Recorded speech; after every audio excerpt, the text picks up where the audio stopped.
jalin lagu, bingkisan kalbuku bagi insan dunia yang mengagungkan cinta. Betapa nikmatnya dicumbu asmara, bagai embun pagi yang menyentuh rerumputan.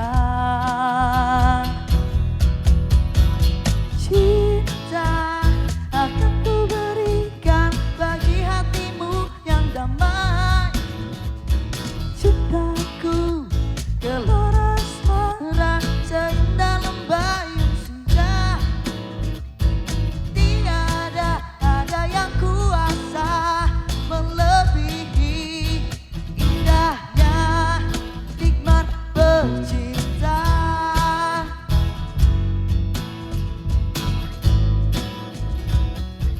Kan ku jalin lagu, bingkisan kalbuku bagi insan dunia yang mengagungkan cinta. Betapa nikmatnya dicumbu asmara, bagai embun pagi yang menyentuh rerumputan. Cinta akan ku berikan bagi hatimu yang damai. Cintaku gelora asmara seindah lembayung senja. Tiada ada yang kuasa melebihi indahnya nikmat bercinta. Indahnya nikmat bercinta. Indahnya nikmat bercinta.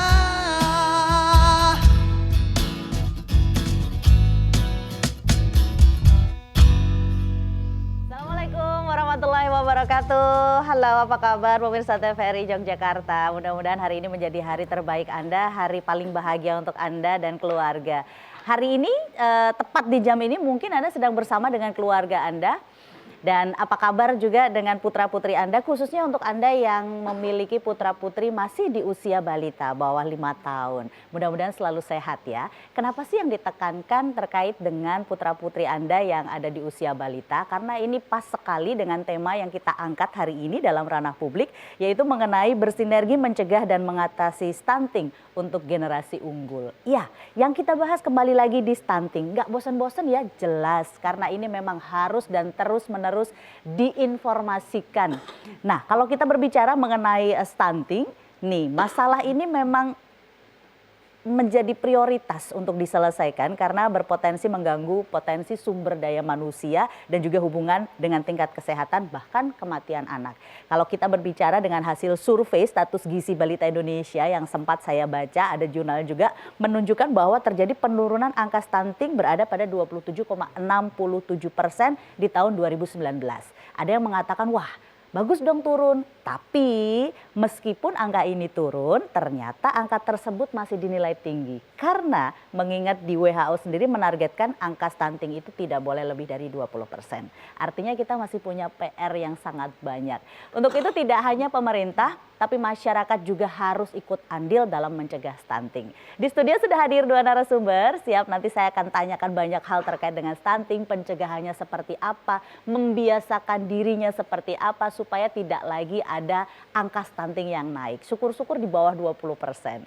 Di samping saya persis, ini satu kebanggaan saya bisa berada di samping beliau. Beliau adalah Wakil Ketua Kuarda Gerakan Pramuka Daerah Istimewa Yogyakarta, bidang kebudayaan dan pengembangan kearifan lokal. Ada Ibu Profesor Suwarsih Madya MA PhD, sekaligus beliau adalah Guru Besar Universitas Sarjana Wiyata Taman-Sisya. Guru Besar UST ada di sini.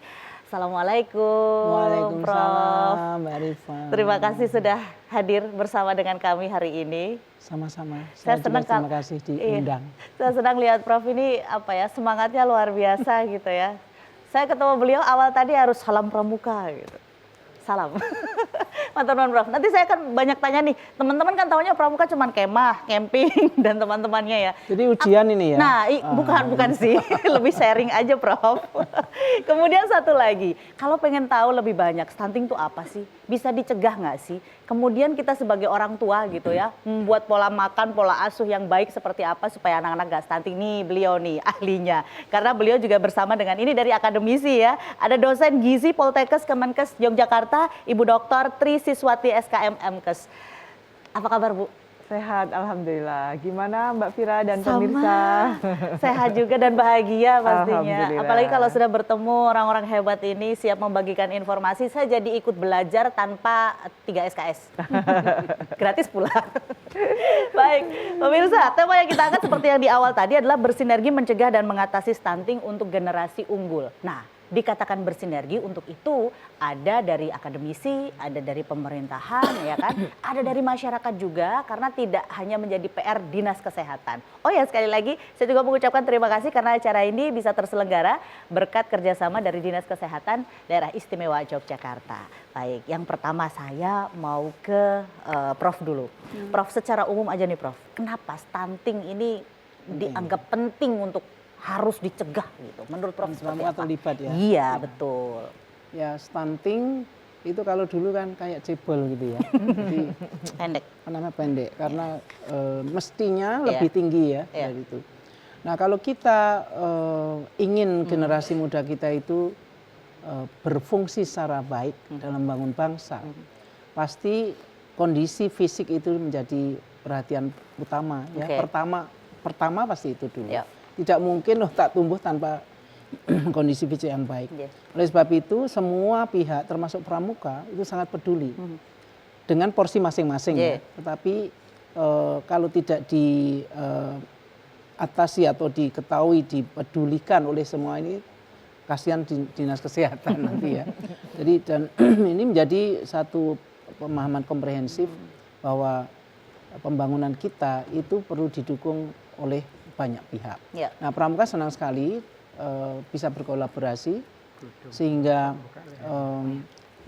semuanya terarah lebih bisa mencapai efektivitas dan efisiensi Ya. dalam memanfaatkan sumber daya. Ini saya Oke. kira poinnya di situ. Oke, baik. Untuk itu kenapa penting dan kenapa Penting pramuka sekali. ada dilibatkan di sana Ya. ya? Karena orang taunya pramuka adalah ini penting loh untuk informasi pemirsa yang ada di rumah ya. Bahwa saya juga sempat baca, ini saya pramuka juga loh Prof. Sampai dengan saya SMA masih pramuka juga. Ada yang namanya Saka Bakti Husada ya Prof. Iya, Tapi betul. nanti dulu, saya mau ke Bu dosen dulu nih terkait dengan stunting. Tadi sudah disampaikan sekilas sama Profesor bahwa stunting itu lebih ke kondisi badan yang nggak bisa ini ya tinggi gitu ya. Tapi apakah sekedar itukah? Iya, ini sesuatu pertanyaan yang sangat menggelitik ya. Jadi sebenarnya stunting itu tidak hanya performance yang pendek, Jadi? begitu, tetapi dia mempunyai konsekuensi di seluruh kehidupannya kelak, baik jangka pendek maupun jangka panjang. Ya. Termasuk diantaranya adalah kemampuan berpikir yang Oke. lambat, begitu ya. Oke. Ya, lalu tentu dengan disertai angka mortalitas dan morbiditas yang tinggi, gampang sakit, kemudian gampang terkena gangguan. Dan produktivitas yang rendah ketika dewasa kelak, gagal perkembangan, lalu mempunyai risiko untuk sindrom metabolik. Jadi secara ringkas stunting itu ada 3G, gagal tumbuh, gagal kembang, dan gangguan metabolisme. Oh oke, jadi nggak hanya sekedar pendek. Kalau misalnya dia orang pendek tapi ternyata dia cerdas, belum tentu dia stunting ya? Belum. Itu makanya ada istilah stunted dan stunting. Oh, begitu. bedanya di situ. Ya. Oke. Iya. Nah itu perlunya kenapa di usia balita, bahkan di bawah 2 tahun ya? Ya. Itu memang harus dipantau terus ya perkembangannya? Ya, jadi begini, ada suatu momen penting namanya golden period, periode Oke. emas Oke. pertumbuhan. Yang pertamanya itu ada di 1000 hari pertama kehidupan, Ya. di mana itu sejak hamil sampai usia 2 tahun. Oke. Jadi intervensi ataupun perbaikan gizi pada masa itu bisa memberikan benefit berlipat-lipat, bahkan dibilang 48 kali lipat. Artinya? Artinya misalnya kita mempunyai sumber daya 1 miliar nih yang Oke. diintervensikan kepada periode 1000 hari pertama kehidupan. Nantinya akan memberikan benefit sebanyak 48 miliar di kemudian hari berupa pengurangan angka kesakitan, pengurangan angka kematian, pengurangan produktivitas, Ya, begitu ya, ya, tidak absen begitu Ya, karena ya. sakit Ya, ya. dan faktor-faktor yang lain. Jadi tidak lalu cashback 48 miliar bukan, Ya, ya, tetapi ya, ya. diartikan dalam ukuran-ukuran seperti itu. Oke, berarti Ya. pas kalau misalnya tadi yang saya sasar adalah tidak hanya balita tapi di bawah 2 tahun ya. Iya, karena itu periode emas begitu kira-kira. Oke, jadi 1000 harinya tuh bukan begitu lahir terus dihitung 1000, tapi ternyata dari dalam perut terus Iya 1000 hari. betul, sejak masa kehamilan. Berarti pencegahannya bisa dari sebelum menikah ya. Yes. Baik, nanti Tepat akan saya sekali. ya, nanti saya kepengen juga tahu apa yang harus dilakukan oleh teman-teman yang mau menikah, apakah foto prewedding itu lebih penting daripada sosialisasi prawedding gitu. Oke, saya kembali ke Prof. Prof, ini tadi Saka Bakti Husada itu ada di dalam Pramuka gitu ya. Kuarda ini kan salah satu dari organisasi pemerintah juga yang sangat respect apalagi dengan isu-isu stunting. Itu tugasnya ngapain aja sih teman-teman di situ? Sebenarnya kalau yang Husada Iya. itu fokus memang bersinergi dengan kesehatan Oke. di bawah supervisi kesehatan tentu saja karena dari Iya. sisi konten Oke. itu bekerjaan di situ tidak jauh-jauh. Iya. Jadi tidak hanya tali temali gitu ya. dan itu teman-teman juga yang merekrut saya kira juga hubungannya dengan kesehatan. Ya kami Pramuka itu mewadai ya Ya. dan caranya pendidikan bukan pengajaran. Sehingga ilmu-ilmu yang dari kesehatan itu dipakai bukan untuk dites ya, tapi diaplikasikan supaya tertanam misalnya kebiasaan hidup sehat, Oke. kemudian peduli pada kesehatan dan tanggap ya, tanggap kalau ada apa-apa itu ikut berkontribusi. Oke. Jadi kita lebih pada bukan terus apa namanya kesehatannya, ilmunya itu yang tapi lebih pada pengembangan karakter yang peduli kesehatan. Oke. Kan itu. Lalu apa kegiatan yang dilakukan untuk membiasakan masyarakat? Berarti ini kan kalau istilahnya elemen ya, masuknya di masyarakat ya berarti ya? Atau pemerintah? Masyarakat ya? Kalau pramuka itu non formal Non formal ya? Jadi non formal ini kan memang related. Kalau ini sering bingung ya karena di sekolah itu wajib ekstrakurikuler. Pramuka, iya. Tapi sebenarnya kalau asalnya itu di luar sekolah dalam arti non formal Oke, gitu. oke. Tapi tidak mungkin ini juga dipisahkan ya. Seperti kalau pramuka yang namanya Saka Iya. itu nggak mungkin sendiri oleh kesehatan, tapi juga nggak mungkin ini sehingga sinergi gitu. Oke. Tapi tidak khusus pramuka, Iya. jadi lebih menekankan kesehatan dan orang-orangnya juga punya kepedulian yang Tentang tinggi kesehatan. pada kesehatan itu. Lalu apa saja yang dilakukan kegiatan dari teman-teman di Pramuka ini? Itu malah di sana yang ini, yang lebih ini di sana. Iya, artinya untuk membiasakan masyarakat ini loh, Prof. Kalau membiasakan itu sebenarnya ada hal-hal yang orang itu bias. Jadi bukan langsung biasa ya. Awalnya? Kalau kami itu diberi pengertian dulu. Oke. Sehingga tidak hanya melok-melok gitu ya. Nggak ikut-ikut. Tidak ikut-ikut dan itu pramuka ini kan calon yang putih calon ibu ya. Iya. Kemudian yang Putra. laki-laki calon bapak. Sehingga kalau isu stunting itu disadari dari usia waktu pramuka Iya. dengan teman-teman yang di kesehatan dengan Saka tadi itu akan apa namanya? Jangka panjang itu akan sangat ini. Di samping mungkin pramuka terlibat dalam misalnya pada waktu ada kegiatan untuk sosialisasi ya, itu bisa membantu di situ ya dengan teman-teman dari kesehatan itu. Jadi di sini lebih fleksibel ya, bukan kurikulum yang sangat ketat begitu. Iya, Jadi yang ini saklek kan gitu ya. Bukan. Iya, gitu, iya, iya. jadi. Oke, baik. Jadi informasi-informasi karena kan penyambung lidah, penyambung informasi ya. Jadi ini yang patut dipahami oleh masyarakat. Baik, nanti akan kita lanjutkan lagi. Saya juga ingin tanya apakah stunting ini bisa dicegah? Kalaupun bisa dicegah, caranya seperti apa supaya orang tua dan juga Anda yang mungkin punya ponakan masih di usia balita atau di bawah 2 tahun bisa paham dan bisa menyampaikan informasinya lebih lanjut. Setelah yang satu ini tetap bersama kami tentunya dalam Ranah Publik.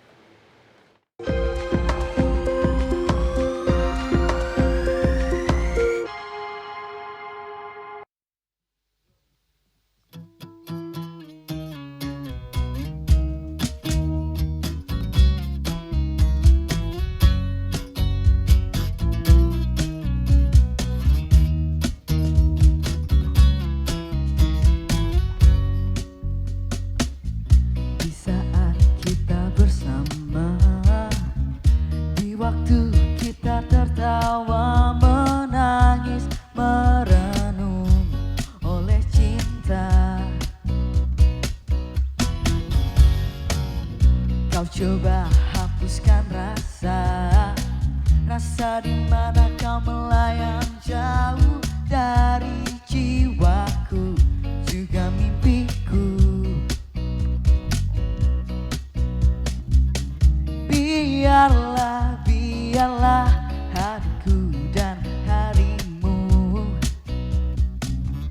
terbelenggu satu oleh ucapan manismu, dan kau bisikan kata cinta. Kau telah percikan rasa sayang, pastikan kita seirama walau terikat rasa hina.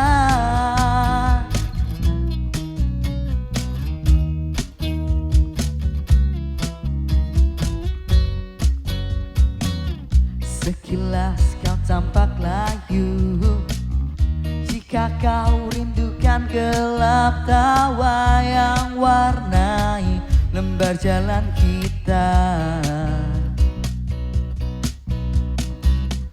Reguk dan teguklah mimpiku dan mimpimu, terbelenggu satu oleh ucapan manismu, dan kau bisikan kata cinta. Kau telah percikan rasa sayang, pastikan kita seirama saat terikat rasa hina.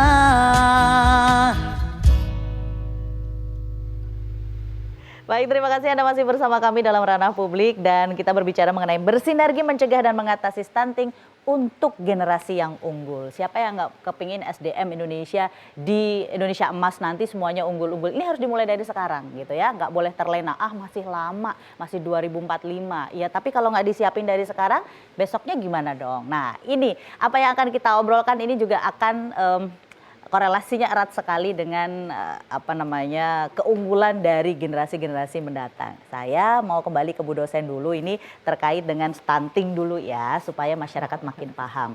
Stunting nggak hanya secara postur aja, tapi ternyata otak juga harus dikatakan stunting ya. Nah, sebenarnya penyebabnya apa sih? Sebelum kita bisa dicegah atau enggak? Apa yang menyebabkan stunting? Oke. Penyebab primer sesungguhnya ada kurang gizi atau malnutrisi jangka panjang sejak di dalam kandungan atau bahkan sebelumnya. Jadi sebelumnya bisa saja demikian. Artinya ketika ibu hamil memasuki masa kehamilan, sesungguhnya dia sudah menyimpan pengalaman malnutrisi. Begitu, entah sejak remajanya atau bahkan jauh ketika si ibu ini di dalam kandungan si ibunya atau nenek begitu. Jadi pas ya kalau misalnya teman-teman di pramuka, dari mulai pramuka, ini SD sudah mulai pramuka ya, ini harus benar-benar ditanamkan gitu. Lah kemudian selain penyebabnya dari mulai si ibunya misalnya ya, apa yang menyebabkan, karena dia kekurangan zat besi kah atau karena dia memang ada resiko stunting atau sudah stunting dari dulu dan resikonya baru ketahuan sekarang? Ya, primary tadi saya sampaikan bahwa malnutrisi kronis begitu ya, yang dialami oleh ibu. Tapi kalau kita mau melihat lebih detail, apa sebabnya malnutrisi? Jadi kadang-kadang yang muncul adalah malnutrisinya, kurang gizinya. Namun penyebabnya yang dasar itu yang juga perlu kita gali. Apakah karena ekonominya terbatas, ataukah pengetahuannya rendah, ataukah pendidikan formalnya kurang, atau lingkungan yang tidak memadai, sosial support yang kurang dan sebagainya. Jadi ketika kita memberikan intervensi berupa tambahan makanan untuk ibu hamil, tentu juga harus disertai dengan apa penyebab dasarnya. Kalau itu persoalan ekonomi, tentu ekonominya juga yang diperbaiki. Tapi kalau karena mereka kurang pengetahuannya tentang gizi, misalnya pemilihan makanan atau keragaman makan, maka itu yang diperbaiki. Jadi menyelesaikan persoalan kurang gizi ini tergantung sebabnya. Oke, begitu. jadi tidak ada kata yang dia ini stunting karena dia nggak mampu, nggak ada gitu ya? Nggak ada. Multifaktorial disease karena Oke. stunting itu banyak sebab, Iya, iya, sebab. iya, iya. Ya. Berarti Dari- kadang secara ekonomi dia settle pun bisa jadi anaknya stunting. bisa karena banyak faktor. Karena dia nggak tahu gizi apa yang harus Betul, diasup gitu ya. pola asuh, Oke. atau karena memang dia sibuk bekerja, Ya. kemudian anaknya entah diasuh siapa begitu Ya, ya, ya, yang ya, juga ya, ya. pendidikan pengetahuannya mungkin terbatas Ya, atau ya, ya. tidak update dengan ilmu yang sekarang begitu. Kemudian cara mencegahnya seperti apa tuh? Oke, misalnya saja karena kurang gizi ya ibunya tentu diberikan makan-makanan yang bergizi, baik itu dari aspek makro maupun mikro, dari kualitas, kuantitasnya, serta keragamannya. Oke. Kalau saat ini yang dikaitkan dengan gizi adalah pemberian makanan tambahan untuk ibu hamil, kemudian FE ya 90 tablet selama kehamilan, Oke. dan dari aspek perawatannya adalah ANC atau antenatal care.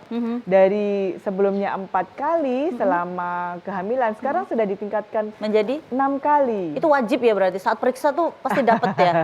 Ya, itu dari berbagai aspek ya, termasuk pelayanan kesehatannya sekarang sudah lebih baik. Oke. Artinya di puskesmas itu sudah difasilitasi dengan adanya dokter, OSGIN, dokter anak, kemudian keterampilan USG dan sebagainya yang dulunya belum ada. Jadi semua sinergis untuk mengarah ke sana. Oke. Kelas ibu hamil, ya, dengan disertai dengan edukasi, kemudian senam. Dan itu untuk mempersiapkan bukan hanya sejak kehamilan, tapi nantinya ketika dia postpartum dengan memberikan ASI, ya, kemudian bagaimana memberikan makanan kepada balita dan anaknya dan sebagainya. Oke, Begitu. dan itu semua bisa didapatkan di fasilitas kesehatan tingkat Ya, 1 di puskesmas betul, yang paling dekat betul. dengan masyarakat. Ya. Kemudian kalau terkait ini belum nikah dulu deh, sebelumnya apa yang harus dipersiapkan? Karena kan harus siap dulu nih. Kata tadi Bu dosen bilang sebelumnya aja bisa jadi penyebab loh gitu. Ya. Persiapannya bukan hanya fisik ya, saya sudah siap menikah, bukan hanya dari sisi umur begitu, Iya. tapi fisik, psikis, sosial, mental itu juga harus sudah siap. Oke. Ya. Dari sisi fisik ada ketentuannya, laki-laki usia 20 minimal ya, perempuan usia 20, laki-laki 25. Oke. Kemudian dari sisi psikis, sudah siap belum mereka untuk menyatukan dua perbedaan gitu ya. Iya, Tentu iya. rumah tangga ini kan tidak hanya sehari 2 hari, seminggu 2 minggu, tetapi Betul. long term. Iya. Jadi persiapan psikis untuk menerima kelebihan, kekurangan, perbedaan, saling support, mengerti satu sama lain itu juga penting. Lalu sosial support ini salah satunya misalnya dari lingkungan sekitar. Oke. Ya, apakah memang latar belakang keluarga keduanya itu bagus atau tidak, diterima oleh satu keluarga satu dengan yang lain atau tidak, itu ada social support. Karena ketika kita bergabung atau calon pengantin bergabung dengan keluarga besarnya dan kemudian ada rejeksi, itu tentu ada sesuatu beban psikis yang akan mengganggu survive kehidupan selanjutnya. Oke, support sistemnya juga harus kuat nih. Iya, ada gitu. lagi satu hal. Apa tuh, Bu? Economic factor. Oke. Iya. Iya. Ini penting kayaknya. Iya. Begitu sudah agak nipis, adanya marah-marah. Iya, sesungguhnya bukan karena materialistik, bukan ya, karena kita memang akan memastikan bagaimana kehidupan kita itu kelak. Iya. Jadi baik calon suami, calon istri itu tidak hanya butuh modal cinta saja, tidak, tetapi bagaimana untuk mengembangkan keluarga ini menjadi sakinah, mawaddah, warahmah dengan sumber daya yang memadai begitu. Jadi tidak bisa dong sambil jalan, tetapi harus betul-betul direncanakan gitu. Udah, yang penting cinta kita, nanti kita pikir sambil jalan gitu. Anak-anak muda tolong didengarkan ya. Cinta aja nggak cukup. Jadi benar-benar bibit bobot bebetnya harus dilihat betul. Ya. Oke, baik. Nah, kalau sekarang dari Keluarga sendiri dengan teman-teman yang ada di Pramuka nih Prof, ada kendala apa sih di masyarakat terkait, ini kan juga ikut membantu ya supaya mencegah. Jadi in general ya, secara umum itu sebenarnya pendidikan kita itu masih belum seperti yang kita inginkan. Menanamkan nilai, menanamkan kebiasaan, menanam peduli. Pendidikan dengan pengajarannya. Mungkin pengajarannya itu bisa name-nya tinggi-tinggi gitu ya. Oh, beda tapi nih pendidikan dan pengajaran. Karakternya itu. Jadi pada sikap sama pola berpikir itu yang kelihatannya harus diubah dan itu menjadi tidak semudah pada waktu mengganti skrup gitu ya. Tidak. Jadi kalau pada waktu menemukan cara berpikir ini akhirnya kan tadi saya tertarik yang terakhir ini. Biasanya kan kurang duit gitu ya. Nah, kurang duit ini perlu kemampuan untuk prioritas. Oke. Mana yang lebih penting? Pemikiran mana yang lebih sekunder, mana yang primer? Ini yang kelihatannya mungkin pramuka bisa intervensi gitu ya pada waktu ini. Pada nanti misalnya dengan Saka yang wisata tadi, itu bagaimana mengubah, dan itu kurikulumnya mesti dipikirkan. Karena memang masih baru-baru ya yang Saka-Saka itu, tapi memerlukan bentuk. Tapi kalau menurut saya itu pola pikir itu yang sangat menentukan. Jadi pada waktu saya dulu, ini contoh nyata, pegawai baru, kan sedikit banget ini apa gajinya. Kita harus milih ini apa ya, untuk mainan, untuk apa namanya, untuk pakaian, untuk senang-senang, atau untuk gizi. Pada waktu gizi juga milih makanan yang ini. Jadi itu memang tadi dikatakan harus analitis, harus ini. Mengapa itu penting? Terdorong karena tadi kalau kita punya visi ya, membayangkan ke masa depan itu baru ini. Nah, teman-teman pramuka nanti diharapkan untuk membuat kurikulum yang membuat anak itu sadar dia itu nanti punya masa depan. Kemudian keadaan mereka bagaimana pada waktu sekarang ini. Kalau bisa itu diberi instrumen untuk menilai diri sendiri itu loh. Misalnya saya berapa kali saya makan makanan yang sehat, berapa ini, kemudian mengapa, kemudian harus bagaimana, dan apa itu akan sangat, yang itu belum terjadi. Nanti kami ke situ. Sehingga orang bisa biasa menilai diri sendiri gitu. Untuk yang lebih baik. Jadi ini kedepannya akan seperti itu ya. Jadi kayak dibikin kurikulum khusus gitu ya. Dan itu tidak hanya pramuka ya, misalnya di kampung-kampung itu juga dituntun begitu juga lumayan kok. Itu anak itu ada apa teman-teman yang tadi ibu-ibu yang punya itu, saya belum gitu ya ternyata gitu. Tapi pembiasaan itu kan susah, Prof. Susah betul. Maka harus banyak ini tadi dari Posyandu. Tempat kami di Posyandu itu Bu, kami sangat apa namanya dibantu loh itu. Kadang-kadang ada penyuluhan dari kesehatan. Gitu.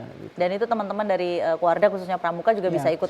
Jadi ada kesehatan reproduksi di sini sebenarnya itu dulu ya sudah sejak dulu di ini kan, tapi mungkin dengan isu stunting ini ditambahi itu bagaimana ini daripada misalnya ke junk food gitu ya. Itu kan sekarang ini bangga ke junk food, bisa ke McDonald's. Mungkin Prof punya ada studi apa gitu, Prof sampai punya pemikiran bahwa di Indonesia tuh masih belum bisa nih kayak gini gitu. Ya pengalaman aja sharing gitu Prof. Saya dengan mahasiswa itu sering ini, memang mereka yang makan kalau seneng aja gitu. Jadi itu cara berpikir teman. Jadi kalau saya biasanya dikritik makan pakai teori gitu. Nah ini cara berpikir. Ini makan pakai teori itu yang seperti apa? Setelah yang satu ini kita akan bahas. Tetap bersama kami pemirsa, kami akan segera kembali dalam ranah publik dengan tema bersinergi mencegah dan mengatasi stunting untuk generasi unggul. Tetap bersama kami.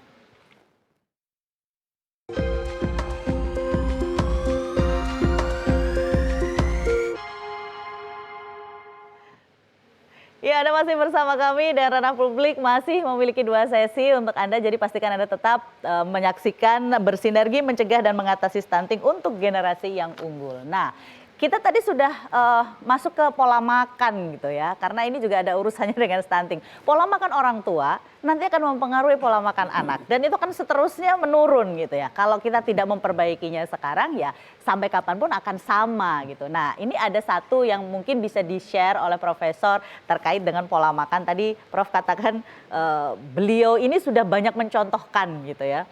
Bahkan sering di komen ya, makanya pakai teori gitu. Kenapa bisa begitu, Prof? Jadi makan itu kalau banyak orang itu kan apa yang enak ini, enak dan yang disukai. Nah, saya terpengaruh oleh banyak baca tentang artikel kesehatan. Saya tidak hafal ya, tapi terpengaruh begini. Makanan itu kan satu input untuk otak kita juga. Nah, saya tidak ingin otak, dan pernah punya pengalaman yang salah makan. Kurang gizi itu pernah saya, karena salah makan aja. Terus dokternya bilang kurang gizi, saya malu sekali. Nah akhirnya terus mencari tahu sebenarnya berapa kalori sih yang dibutuhkan oleh seorang dosen. Ya, Oke. karena itu mikir terus. Oke. Sampai dokter saya mengatakan, loh Mbak ini kan mikir, bukan seperti orang cangkul katanya. Itu. Oleh sebab itu, pada waktu makan itu pertama, makan apa, makanan ini mengandung apa, Oke. in general. Kemudian harus ada variasi, misalnya dikombinasi itu. Udah ada proteinnya, ada vitaminnya, ada Iya. macam-macam itu. Nah ini pada suatu saat ada makanan itu yang sebetulnya nggak terlalu kita senangi ya, Iya. tapi kita butuhkan. Oke. Ya sudah dari sedikit saya makan gitu. Belajar memakan, belajar menyukai makanan yang tidak kita sukai. tapi Oke. berguna untuk terutama untuk kesehatan tidak hanya fisik tapi termasuk berpikir itu.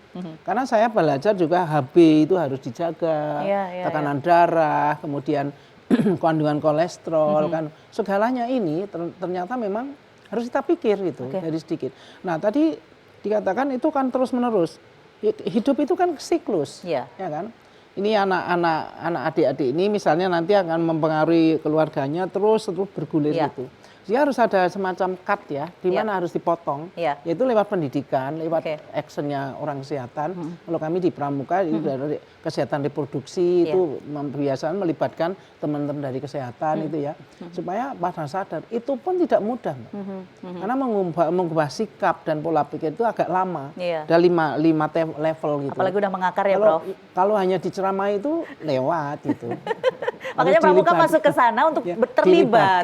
dilibatkan dalam pengalaman-pengalaman. Iya. Mungkin misalnya ada orang yang sukses itu diwawancara, Iya. ada orang yang bermasalah diwawancara kok sampai ke situ. Iya. Jadi ada mendengar sendiri dari pelakunya misalnya itu akan sangat bagus. Oke, baik. Ya, itu ada satu sharing beliau terkait dengan pola makan. Nah, kalau sebelum ke sana nih, saya juga pengen nanya, gizi apa sih sebenarnya yang harus diberikan ke anak-anak gitu ya. Kemudian kalau sudah lewat masa 5 tahun, karena ini sudah nggak golden period katanya, masih bisa nggak sih diatasin stunting ini gitu. Sebelumnya gejalanya dulu, Bu dosen, apa sih yang kita bisa ngelihat nggak gejala secara kasat mata gitu, ngelihat gitu. Gejala stunting. Gejala stunting, Oke. betul. Pada masa ibu hamil itu bisa terdeteksi apakah nanti anaknya itu lahir stunting atau tidak gitu ya, bisa diestimasi. Kalau penambahan berat ibunya kurang pada saat hamil, akan ada kecenderungan risiko anaknya menjadi BBLR, berat bayi lahir rendah. Oke. Dan berat bayi lahir rendah itu adalah prediktor terkuat bahwa anaknya nanti akan tumbuh stunting. Berapa tuh harusnya? Minim. Minimal berat badan bayi ya 2.500 untuk 2,5 bayi kilo yang ya? ya 2.500 gram untuk bayi yang lahir cukup umur. Oke. Begitu. Jadi sesungguhnya kalau sekarang ini kan pemeriksaan atau perawatan kesehatan pada ibu hamil kan sudah lebih bagus ya, dengan ada ANC sebanyak dari 4 kali lalu 6 kali, Yeah. kemudian ada USG di tingkat puskesmas atau Yeah. KTP. Tentu sesungguhnya ini adalah upaya-upaya untuk memotong supaya atau mencegah supaya tidak ada malnutrisi di kehidupan ibu hamil, begitu. Sesungguhnya kalau tidak ada ibu hamil yang malnutrisi, kemungkinan juga tidak ada bayi yang lahir BBLR dan kemungkinan tidak ada bayi yang lahir stunting. Oke, jadi Begitu jangan takut gemuk saat hamil gitu ya. Ada ibu yang kayak gitu. Ya, sebenarnya juga tidak begitu juga karena kegemukan pada kehamilan juga akan membawa risiko gestasional diabetes mellitus.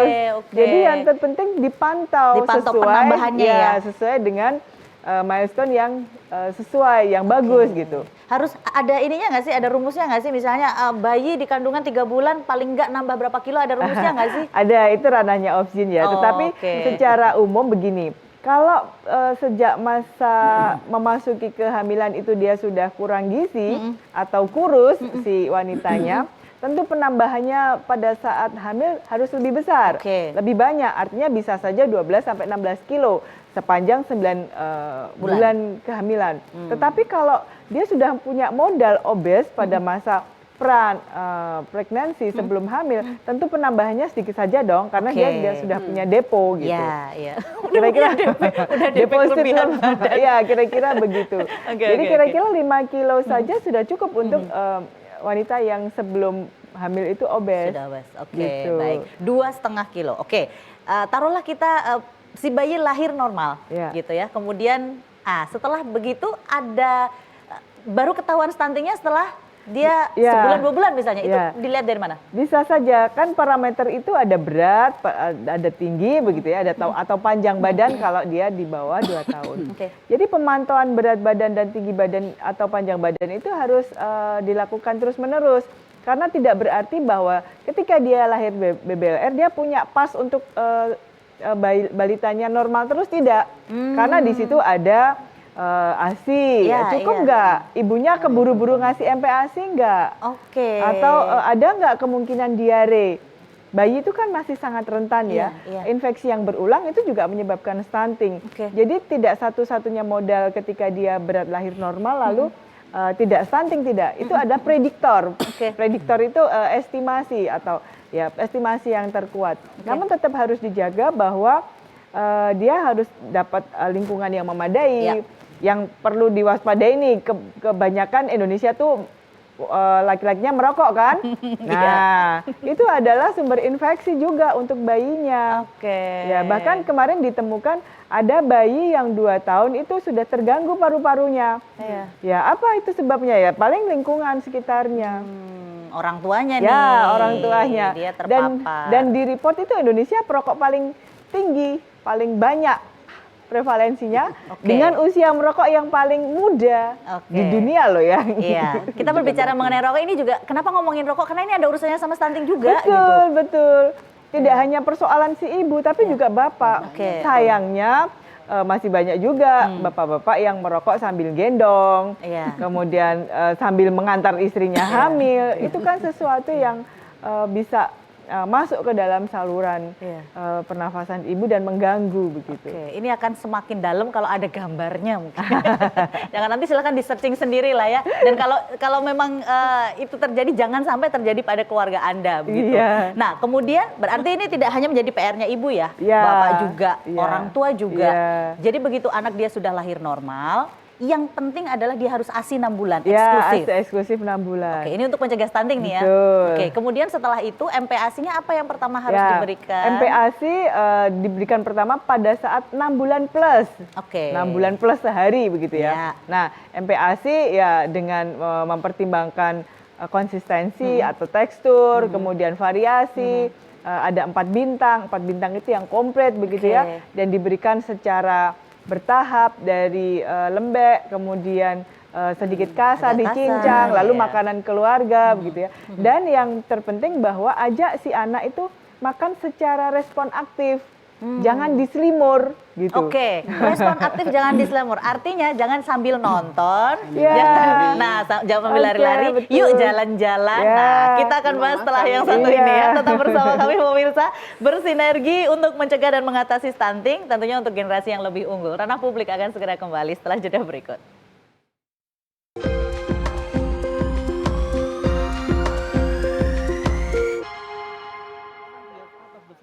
Baik, terima kasih Anda masih bersama kami. Biarkan iklan lewat, kami juga tetap berdiskusi di belakang. Kayak gak cukup gitu 4 sesi ya. Di sesi terakhir ini kita akan lanjutkan lagi bahwa kalau kita mau putra-putri kita atau generasi-generasi ini tidak stunting, satu tadi Bu Tri sudah menyampaikan lahir normal 2.500 gram. Kemudian setelah itu juga harus dipantau ASI eksklusif 6 bulan. MPASI harus diberikan setelah 6 bulan plus 1 hari. Jangan coba-coba ngasih pisang di usia 3 bulan. Bu, itu masih banyak masyarakat gitu ya. Oke, baik. Kemudian terkait dengan makan, dia harus fokus. Iya. Apa yang bisa disampaikan ke pemirsa? Ya. Jadi begini, sebagian besar keluhannya untuk ibu-ibu ketika balitanya sudah mulai makan nih, Ya. susah makan begitu Oke. ya. Karena itu diawali dari balita itu tidak sadar, tidak mindful begitu ya, tidak mindful kalau ketika dia makan. Oke. Biasanya disertai dengan jalan-jalan, untuk nyelimur lah begitu. Iya, nyelamurin tuh. Nyelamur. Padahal itu adalah satu edukasi. Ini loh makanan, begini loh cara makan. Meskipun mereka masih berlepotan ya biarkan saja karena itu ada proses belajar. Yang penting dia sadar tahu bahwa dia sedang belajar makan, Ya. begitu. Baik aktivitasnya maupun proses di dalam tubuh. Oke. Dan ASI tetap diteruskan sampai dengan 2 tahun. Oh, Setelah itu oke. disapih kan tentunya, dan pada usia 12 bulan sudah dengan makanan keluarga. Ya. Ya, prolong breastfeeding atau ASI lebih 24 bulan itu juga menyebabkan risiko malnutrisi pada anak. Oh, memberikan ASI lebih dari Iya. 2 tahun? Kadang-kadang kan nanti anaknya masih suka, nanti ASINya masih keluar dan sebagainya. Itu risiko untuk malnutrisi. Di samping ibunya jagain, masih kok ada ASI gitu ya. Sementara anaknya juga suka, itu akan mengganggu proses konsumsi makanan yang harusnya dia makan makanan kasar. Iya. Sebenarnya kita bisa mencegah stunting, menekan angka stunting kalau setiap ibu hamil dan melahirkan kemudian menyusui membaca buku KIA dari awal sampai akhir ya. Karena kalau nggak salah di situ ada semua ya, MPASI apa, gizi yang berapa gitu ya. Stimulasi perkembangan. Iya, ada kan semuanya, Prof. Baca dan laksanakan. Tapi itu cuma di skip. Nah iya, maka membaca dan laksanakan. Harusnya ya. Oke. Prof, ada yang ingin disampaikan mungkin ke masyarakat, Prof? Saya ingin menyampaikan begini. Mari kita cegah stunting ini tidak hanya untuk diri kita, tapi diletakkan dalam konteks lebih besar, yaitu membangun bangsa.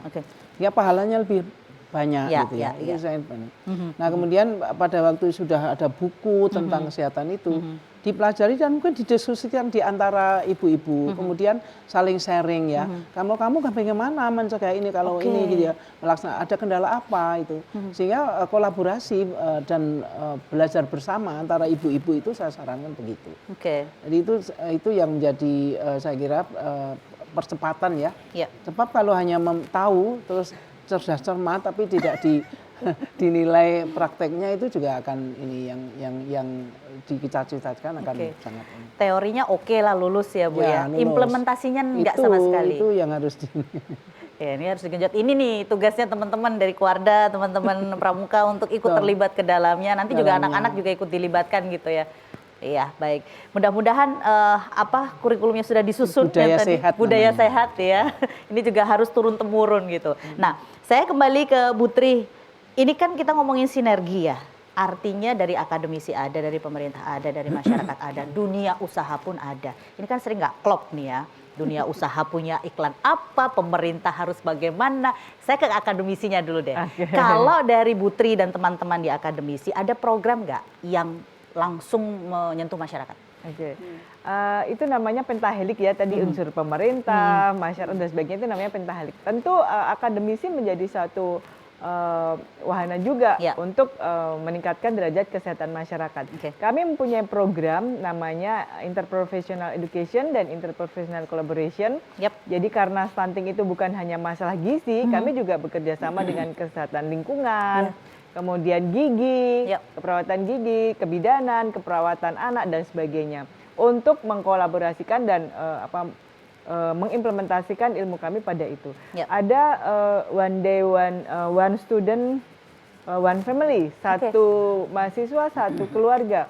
Dari identifikasi karakteristiknya, kemudian dari sumber daya yang ada apa, lalu untuk memberdayakan mereka bisa mengatasi masalahnya sendiri. Itu artinya satu mahasiswa dia diberikan tugas untuk mendampingi satu keluarga supaya satu anaknya nggak malnutrisi, mencegah stunting begitu. Jadi dia ngedata terus tuh, Bu hari ini makannya belum bergizi deh Bu. Ini lewat dari proyek penelitian dosen-dosen. Penelitian, kemudian kalau kami masyarakat tuh ingin tahu, kami yang masyarakat ingin tahu hasil penelitiannya itu. Jadi kemudian dibahasakan ke bahasa populer, ilmu populer itu saya kira kami sangat menunggu, Bu ya. Untuk bisa dibaca banyak orang gitu supaya nanti bisa untuk kebijakan juga tuh, Prof. Ya macam-macam. Jadi ada namanya evidence based decision making, sehingga kesehatan teman-teman kesehatan sendiri mempunyai kebijakan yang berdasarkan hasil penelitian yang tadi programnya sendiri gitu. Itu kan bergulir gitu. Itu akan sangat efektif. Oke, baik. Nah, program tadi menarik ya, ada one student one family. Setelah itu ada program lain apa dari teman-teman di akademisi? Mahasiswa peduli stunting. Mahasiswa Pedulian, itu ada mengasah kepeduliannya. Kalau yang kesering itu bagaimana melihat akses air bersihnya, kemudian ngeceknya ada E. coli atau tidak, begitu ya. lalu sumurnya bagaimana, jarak antara jamban dengan Jadi orang lingkungan termasuk. ya, ya. orang lingkungan. Sudah jauh kok Bu, tapi deket jamban tangga sama aja. Andalnya itu loh. Dan pembuangan limbahnya terbuka tertutup begitu. oke. Kalau gigi, kesehatan gigi ya lihat kesehatan ibu hamilnya dan anak-anak. Jadi pada ibu hamil yang malnutrisi, anaknya juga akan mempunyai potensi karies. Oh, pembawa. Iya. Nanti kedepannya juga begitu. Ya, kenapa demikian? Karena dia tidak mempunyai enzim untuk self cleansing pada giginya sehingga mudah untuk menyimpan sisa karbohidrat di dalam giginya. Nah, durasi atau lama kontak antara makanan glukosa katakanlah dengan gigi yang lama itu yang menyebabkan dia mudah karies. Nah, anak-anak yang susu botol nih biasanya kan malam langsung tidur begitu ya. Itu kalau tidak dibersihkan giginya juga akan risiko karies begitu. Oke, baik. Banyak ilmu loh ini nih untuk orang tua ya. Intinya orang tuanya nggak boleh males beneran ini kalau pengen generasinya unggul. Iya, betul. Baik, Prof, ada harapan apa dari obrolan kita hari ini? Kan kita memang harus bersinergi. Pentahelik tadi seperti yang Bu Tri sampaikan. Apa harapannya ke depan? Kalau harapan kami itu tadi pertama informasi itu tersebar. Kemudian sinergi dalam menggarap masyarakat. Dan diikuti penelitian, sehingga hasilnya itu bisa diukur ya secara ini dan masyarakat ingin berhak tahu gitu ya kurangnya di mana, kemudian di mana dan tidak hanya dengan pramuka ya, saya kira dengan masyarakat itu sekarang posyandu di kampung saya itu sangat banget ya, mengapresiasi sebagai warga masyarakat ya. Tentu saja TVRI juga harus semakin ini ya. Memberikan informasi terkait dengan stunting ya. Jadi memang benar ujung tombak ada di kader di masyarakat ya, Prof ya. Oke, baik. Terima kasih untuk supportnya. Mudah-mudahan teman-teman di Pramuka juga selalu konsisten untuk mendampingi. Tidak hanya sekedar teman-teman di akademisi saja nih ya. Oke, Bu Tri ada yang ingin disampaikan ke orang tua atau mungkin pemirsa yang punya ponakan-ponakan yang masih balita? Jadi pencegahan stunting tentu dimulai dari mengetahui penyebabnya. Dan sebagian besar penyebab dari stunting adalah penambahan berat badan ibu yang tidak optimal. Sehingga ibu hamil atau remaja yang akan masuk pada prakonsepsi itu harus menyiapkan terlebih dahulu. Gitu. Jadi saya harapan pikirannya gini nih, kalau mau nikah gitu ya, nggak sekedar bikin prewedding dan ngurus semuanya, tapi ada sosialis, ada kelas khusus gitu. Itu kira-kira sudah ada belum? Gini, ada. Sebelumnya kesehatan tidak hanya sebelum nikah lah. Jadi supaya remaja itu sudah mulai ya. Ini pramuka nih nanti nih. Tugasnya pramuka nih kan SD sudah ada pramuka, SMP, SMA nih tugasnya nih. Kalau saya itu baru akan nikah telat ya. Tapi paling tidak sudah meminimalisir lah, Prof. Ya, gitu betul, ya. Tapi harusnya ada ya? Ada. BKKBN punya program yang di launching namanya LC Mail. Itu edukasi sebelum menikah. Idealnya 3 bulan sebelum mereka mendaftarkan di KUA. Ya, idealnya itu artinya 3 bulan itu dianggap cukup lah untuk memberikan nuansa perbaikan gizi, pengetahuan, persepsi, sikap, perilaku dan sebagainya sehingga ibu hamil itu sehat begitu. Tetapi prakteknya memang sepertinya belum sesuai dengan harapan sih ya, karena masih ada juga yang mau menikah itu daftarnya seminggu sebelumnya atau justru mau menikah itu sudah punya sangu di perut gitu ya. Dan banyak hal kalau di praktik di masyarakat. Idealnya kompleks ya. Kompleks sekali betul. Makanya kenapa tadi Prof mengatakan belum bisa nih masyarakat kita, tapi proses ya Prof ya. Dan proses belum sepenuhnya gitu. Tapi membaik lah. Saya dengan usaha-usaha dari berbagai ini terutama kesehatannya itu membaik. Dokternya lebih banyak, semuanya lebih banyak. Fasilitasnya, Fasilitasnya juga ya. Ini juga terima kasih. Akreditasinya. Tapi godaannya juga lebih banyak. Godaannya lebih banyak.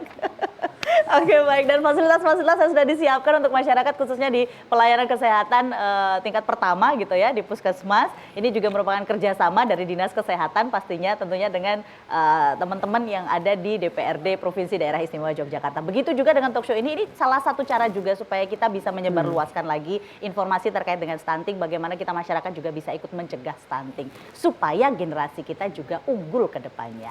Baik, terima kasih sekali Prof untuk sharingnya.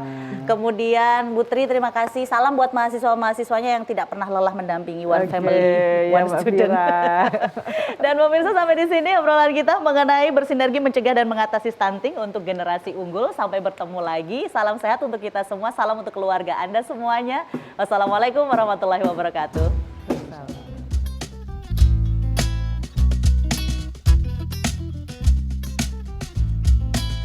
Saat ku tenggelam dalam sendu, waktu pun enggan untuk berlalu. Ku berjanji untuk menutup pintu hatiku, entah untuk siapapun itu. Semakin ku lihat masa lalu, semakin hatiku tak menentu. Tetapi satu sinar terangi jiwaku saat ku melihat senyummu, dan kau hadir merubah segalanya menjadi lebih indah.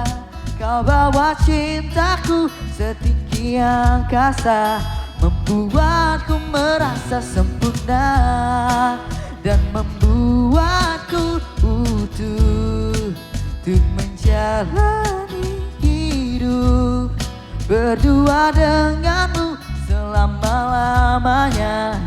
Kaulah yang terbaik untukku, ku percayakan seluruh hatiku padamu. Kasihku, satu janjiku, kaulah yang terakhir bagiku.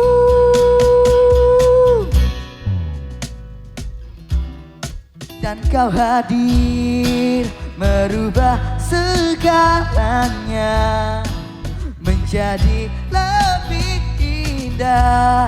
Kau bawa cintaku setinggi angkasa, membuatku merasa sempurna dan membuatku utuh untuk menjalani hidup berdua denganmu selama-lamanya. Kaulah yang terbaik untukku, yang terbaik untukku.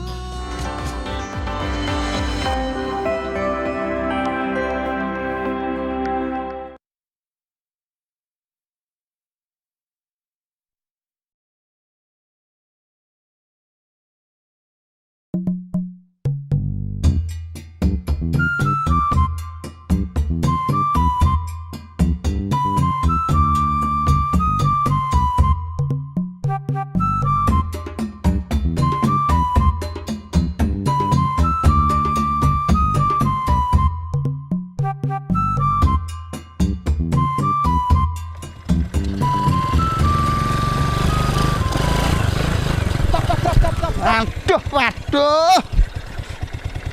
Borong apa Mas Pur? Kelihatan kok banyak banget itu loh. Waduh, kamu tuh makanya yang update. Ini loh, saya tuh lagi borong susu formula. Tahu nggak? Istri saya tuh habis melahirkan. Jadi kebutuhan susu harus mencukupi. Itu loh. Lah apa kebutuhan susu istri Mas Pur itu belum mencukupi Mas Pur? Waduh, kamu tuh nggak dong-dong kok. Ini bukan masalah cukup dan tidak cukup. Tapi masalahnya biar stoknya banyak. Semuanya bisa tercover gitu loh. Iya ya Mas Pur, keluarga Anda itu kepecutan. Kecukupan Mas Pur. Wah, Jan kamu tuh. Gini loh, tak jelasin sini tau. Makanya deket sini loh. Anak kecil itu, bayi itu kalau dikasih susu formula seperti ini, perkembangannya bagus, biar cepet gede, gizinya terpenuhi. Itu paham? Paham Mas Pur. Minggir. Wah, ganggu saya tuh. Ditunggu istri saya. Wah, bisa dimarahi habis-habisan ini. Nyegat-nyegat. Minggir.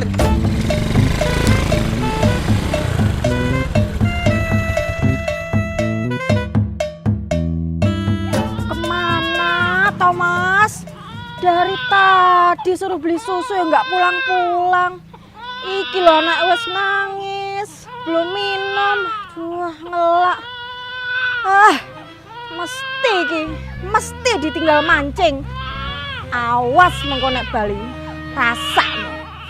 Ih, Begitu nggih Mas Satria, kita harus banyak mengedukasi dan memberikan sosialisasi kepada masyarakat tentang pentingnya ASI eksklusif bagi ibu dan bayi. Nggih, siap Bu Bidan.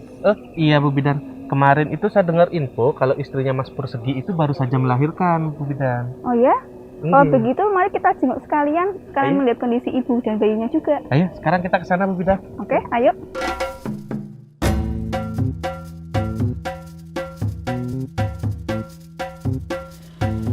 Mas, sampean iku saka ngendi wae to? Maaf, Mah. Tadi itu ada orang nyemplung kali, Mah. Sebagai seorang pemuda yang bertanggung jawab. Tak tolongin tuh, Mah. Nulungi. Paling ya mbok tinggal mancing. Hok ta? Nah, piye toh, Mah? Lah ikannya itu menggoda banget loh, Mah. Selamat pagi. Bu Bidan. Ada apa ini? Monggo, Bu. Nggih. Ada apa ini kok ribut-ribut? Ini loh Bu, Mas Pur. Dari tadi loh saya suruh beli susu. Nggak pulang-pulang malah ditinggal mancing. Lah emangnya beli susu apa, Bu? Itu loh Bu, susu formula. Begini, Bu. Sebenarnya pada bayi usia 0 sampai 6 bulan tidak dianjurkan untuk meminum susu formula kecuali ada indikasi medis. Seharusnya bayi 0 sampai 6 bulan hanya meminum ASI eksklusif saja. Loh, emang kenapa toh, Bu? Itu sama-sama susu loh, Bu. Awang di sekitar sini tuh juga banyak yang menggunakan susu tambahan, malah formula lagi. Ya, nah? Nah, itu Mas Pur. Memberi susu formula pada bayi usia 0 sampai 6 bulan itu adalah budaya yang keliru. Lah terus kalau ASI eksklusif itu apa Bu? Terus kok kita nggak boleh ngasih susu formula? ASI eksklusif itu adalah ASI yang diberikan pada bayi sejak dilahirkan sampai usianya 6 bulan tanpa menambahkan atau mengganti dengan minuman atau makanan lainnya. Dengan memberikan ASI, maka pertumbuhan dan perkembangan bayi akan optimal, meningkatkan kecerdasan anak, serta meningkatkan kekebalan tubuh sehingga mengecilkan risiko untuk terkena infeksi. Selain itu, untuk ibu juga bagus, bisa mengurangi risiko terkena kanker payudara. Tapi Bu, saya tuh cemas, tertekan, soalnya ASI saya itu kan keluarnya cuma sedikit. Makanya saya kasih tambahan susu formula. Nah, ada beberapa faktor Bu yang menyebabkan ASI hanya keluar sedikit. Antara lain, kondisi psikis ibu yang tertekan, stres, cemas, atau depresi, kurangnya intensitas menyusui, posisi menyusui yang kurang tepat, serta pemenuhan gizi ibu menyusui yang kurang optimal. Nah, itu juga menjadi tugasnya Mas Pur, menjaga seorang istri supaya tidak stres. Supaya apa? Produksi ASINya itu lancar, cukup buat bayinya Mas Pur. Kui Mas, rungokno. Jangan bikin aku marah-marah terus. Iya, Ma, maaf. Oh iya, tadi katanya Mas Pur beli susu. Boleh saya lihat? Oh, ini. Nah. Walah, piye to Mas Pur? Ini kan susu khusus lansia Mas Pur. Mosok sih, Pak? Mas Pur. Nah, tadi Mas Pur sudah tahu kan apa itu ASI eksklusif? Ayo, mari sama-sama kita mengajak warga dan masyarakat lainnya untuk ikut serta melaksanakan dan mensukseskan program ASI eksklusif.